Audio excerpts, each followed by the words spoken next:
10ാമത്തെ ജില്ലയിലാണ് പ്രൗഡ് കേരളയുടെ നേതൃത്വത്തിലുള്ള ലഹരിക്കെതിരെയുള്ള ജനകീയ മുന്നേറ്റം സംഘടിപ്പിക്കുന്നത്. ഇന്ന് രാവിലെ ആരാധ്യനായ കണ്ണൂരിന്റെ ബിഷപ്പ് അലക്സ് വടക്കുംതല അദ്ദേഹമാണ് കണ്ണൂരിലെ ജാഥ ഉദ്ഘാടനം ചെയ്തത്. സമാപന സമ്മേളനം കേരളത്തിന്റെ കഥാകാരൻ ശ്രീ ടി പത്മനാഭനാണ് ഉദ്ഘാടനം ചെയ്തത്. ഇതിനകത്ത് നിങ്ങൾ നോക്കുക, വിവിധ ജാതി മത വർണ്ണ വർഗ വ്യത്യാസമില്ലാതെ എല്ലാവരും ഇതിൽ പങ്കെടുക്കുകയാണ്.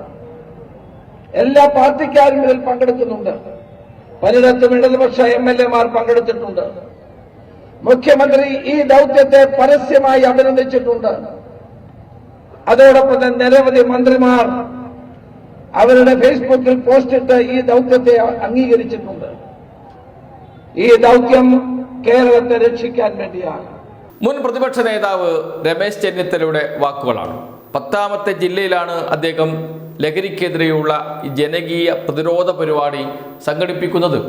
ഒരു നേതാവ് ഒറ്റയ്ക്കാരംഭിച്ച ഒരു പരിപാടി ജനങ്ങൾ മുഴുവൻ ഏറ്റെടുക്കുന്നു എന്നതിൻ്റെ ഉദാഹരണമാണ് 10ാമത്തെ ജില്ലയായ വയനാട് നാം കണ്ടത്. ആ ദൃശ്യങ്ങൾ കാണാം. പ്രിയമുള്ളവരെ, ബഹുമാന്യനായ കേരളത്തിൻ്റെ മുൻ ആഭ്യന്തര വകുപ്പ് മന്ത്രി ശ്രീ രമേശ് ചെന്നിത്തല നേതൃത്വം കൊടുക്കുന്ന മയക്കുമരുന്നിനെതിരെയുള്ള, രാസലഹരിക്കെതിരെയുള്ള, മദ്യത്തിനെതിരെയുള്ള സമൂഹ നടത്തം വാക്കത്തോൺ ഏതാനും നിമിഷങ്ങൾക്കകം ചരിത്രമുറങ്ങുന്ന ഈ കൽപ്പറ്റ ജംഗ്ഷനിൽ നിന്നും ആരംഭിക്കുന്നതാണ്. പരിപാടിയുടെ ഒരു ഘട്ടത്തിൽ വയനാട് MP പ്രിയങ്ക ഗാന്ധിയും ആശംസ അറിയിക്കാനെത്തി. വലിയ ആവേശമായിരുന്നു അത് കൂടി നിന്നവരിൽ സൃഷ്ടിച്ചത്. നൂറുകണക്കിന് ആളുകളാണ് ലഹരിക്കെതിരെ പ്രതിജ്ഞയെടുക്കാൻ എത്തുന്നത് എന്നോർക്കണം. ഒരു നേതാവ് ഒറ്റയ്ക്ക് ആരംഭിച്ച ഒരു പരിപാടി ഇത്രമാത്രം ജനപിന്തുണ ആർജിച്ച് മുന്നോട്ട് പോകുന്നു എന്നത് ചെറിയ കാര്യമല്ല കേരളത്തെ സംബന്ധിച്ച്.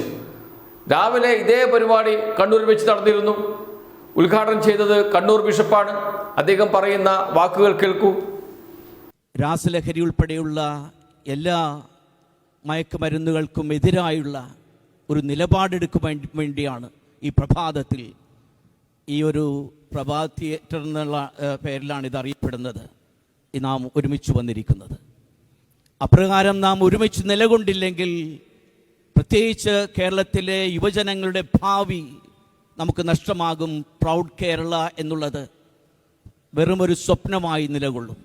പിന്നീട് നഗരത്തിൽ നടന്ന ജനകീയ യാത്ര, നൂറുകണക്കിന് ആളുകളാണ് യാത്രയിൽ പങ്കെടുത്തത്. സമാപന പരിപാടി ഉദ്ഘാടനം ചെയ്തത് കഥാകൃത്ത് ടി പത്മനാഭനാണ്. അദ്ദേഹത്തിന്റെ വാക്കുകൾ.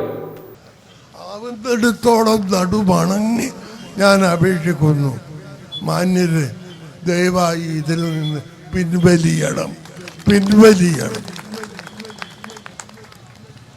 ഞാൻ ആദ്യം തന്നെ പറഞ്ഞു, ലഹരി ചെറുതോ വലുതോ എന്നൊന്നുമില്ല. ചിലത് ഒരു തവണ നക്കിയാൽ മതി. പല രൂപത്തിലും അതുണ്ട്. ഒരു തവണ നക്കിയാൽ മതി, ജീവകാലം മുഴുവൻ അതിൻ്റെ അടിമയാകും.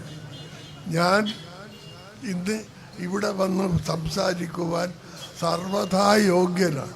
കാരണം ഞാനിത് ഉപയോഗിച്ചിട്ടില്ല. ഞാനിതൊരു കാലത്തും ഉപയോഗിച്ചു. അതുകൊണ്ടാണ് ഇന്ന് ഇവിടെ വന്ന് സംസാരിക്കുന്നത്.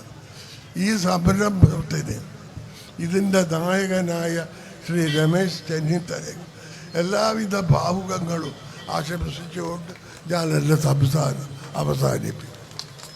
ഒരു കാര്യം ഉറപ്പിച്ചു പറയാൻ കഴിയും, ഒരാൾ തീരുമാനിച്ച് ഇറങ്ങിയാൽ അതിനെ പിന്തുണക്കാൻ നൂറുകണക്കിന് ആളുകളുണ്ടാകും.